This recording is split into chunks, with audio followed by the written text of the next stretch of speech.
গাছ দেখেন যানজটে আকাল।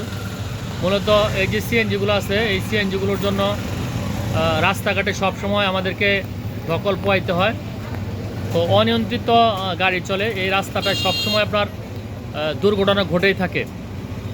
বিগত বছর 2024 সালে এই রাস্তায় আপনার ময়মনসিংহ থেকে জামালপুরের রাস্তায় সবচেয়ে বেশি দুর্ঘটনা হয়েছে। দুর্ঘটনা কবল একটা এলাকা, আর এই রাস্তার এলাকার আপনার দুর্ঘটনার সবচাইতে যে প্রধানতম বিষয় সেটা হচ্ছে আপনার অটো এবং এই সমস্ত ট্রাকগুলো।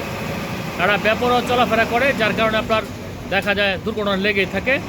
আর এই অটোগুলো আসলে অনিয়ন্ত্রিত চলাচল করে বড় রুটে। আপনার লং রুটে এই ধরনের অটো চলাচল কতটুকু যুক্তিসঙ্গত সেটা একটা ব্যাপার কিন্তু প্রশ্নবোধক রয়েছে। প্রত্যেকটা রাস্তা এই সমস্ত এলাকার শহরতলির যে রাস্তা সে সবগুলো কিন্তু এই অবস্থা। তো প্রশাসনের দৃষ্টি আকর্ষণ করছি যেন এই বড় রাস্তায় ছোট ছোট গাড়িগুলো যেন না চলতে দেওয়া হয়।